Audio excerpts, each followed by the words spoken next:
Webster's Dictionary had a little rapid change yesterday. Did you see that story? So when Mazie Hirono, Senator Hirono, was, I guess, talking to Barrett, and Barrett had used the phrase sexual preference. And Hirono was schooling her and telling her that, no, it's sexual orientation. And the senator's point is that your orientation is what you're born with, and that's her view of the world, that your sexuality is what you're born with. It's not something you choose later. It's like, I think I'll be gay. So that's what the senator says. And she says further that saying it's sexual preference is offensive. And apparently, online Webster's Dictionary updated their definition to add that sexual preference is offensive in real time. Basically, I think before the hearings were even over for the day, Webster had changed its online definition of the frickin' word. Does that scare you? It should. They're changing the definition of a word to make it match the Democrats' preferred narrative. And it happened in real time. That's amazing. Now, it doesn't change much, but here's what I would add to it. How could you have a sexual preference without the sexual orientation first? How does that happen? How are they different? Now, I'm not the one who's going to argue over which word you should use, because that's just, I call that word thinking. You can't settle an argument by what word you choose to use on it. That's just talking about words. It's not talking about the base understanding. But here's what I would add. There's no such thing as a sexual preference that is disconnected from your sexual orientation. In other words, the way you're born gives you all of your preferences, right? Why is it different? I have a preference for certain sports.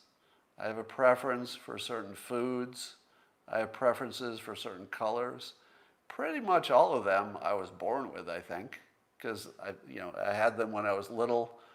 Green was one of my favorite colors when I was little, still one of my favorite colors. The food I ate, for the most part, you develop some adult food preferences, but largely the same stuff I liked when I was young is the same stuff I would like now. I'm just a little better at staying away from junk food, that's it. But I would add this to the senator's understanding, just to mess up the whole conversation. Are you ready? People can change their sexual preference. That's it. People can. Now, I believe that what I just said is counter to all science. So let me put that out there. As far as I know, science is very solid on the fact that you're born with your sexual orientation. And I believe that that's largely true, that you're born with a sexual orientation. But I'll tell you, as a hypnotist, I am well aware of situations in which people have changed their sexual preference intentionally.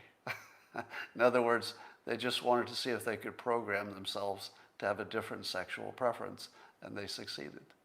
And then they changed it back. Now you could say, well, if you changed it back, it wasn't real. But it was real when it was happening. There were people who said, I like this kind of activity, and now I'm going to see if I can intentionally program myself to be a different person who likes a different thing. And you can do it. You can absolutely do it. And I would argue that there are probably lots of cases in the wild where some charismatic and or bad personality programs somebody to have a different preference. Preferences are very programmable. Now, you are still born with a certain bias. So that's true. The day you come out of your mother or test tube or father or whoever you come out of in our amazing technological world. But when you're born, you do have really strong orientation and bias toward things, which looks like a preference later in life. But what science in general, so somebody in the comments is saying that I'm lying. I'm not. I'm not. Why would I lie about that? That would be a weird thing to lie about, wouldn't it? Because I wouldn't be lying to make money. I wouldn't be lying to I wouldn't be lying to be more popular. What would that lie buy me exactly? And what would be the point of me telling a lie on that point?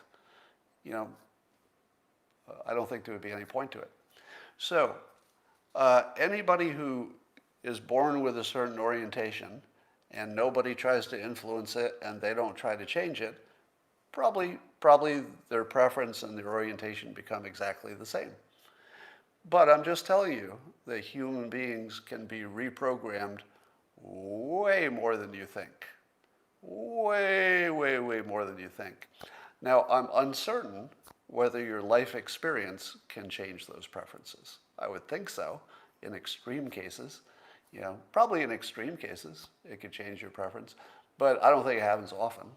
I wouldn't think that's even anything to think about. It probably is just in the weirdest case, maybe somebody has a traumatic experience that's involved their primary orientation, and maybe they talk themselves into a different preference over time. Possible. So, if anybody is new to my periscopes, let me remind you, I am the most pro-LGBTQ person you've ever met in your life. I am left of Bernie. Here's what I mean.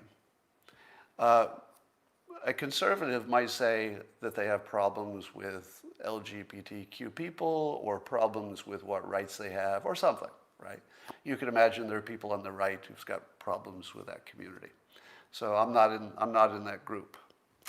Then you can imagine, let's say, Bernie Sanders, who would be a good example of somebody who is the most open, the most aggressively wants equal rights for the LGBT community. Now, I'm left of that, in which I think Bernie should suck a dick, because I don't think it's enough that he's just okay with it. I think he needs to spend a couple of weekends living the life. I'm just joking. But the only way you could get left of Bernie would be to make it mandatory, so that's the joke. But I am left of Bernie on other stuff, such as drugs.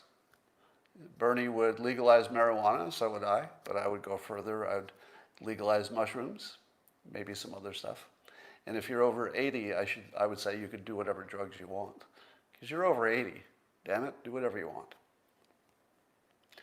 So, and I'm quite serious when I say I'm the most pro-LGBTQ person you've ever met in your life. More the better. More the better. Some of you might not love that position, but you'll get used to it. All right.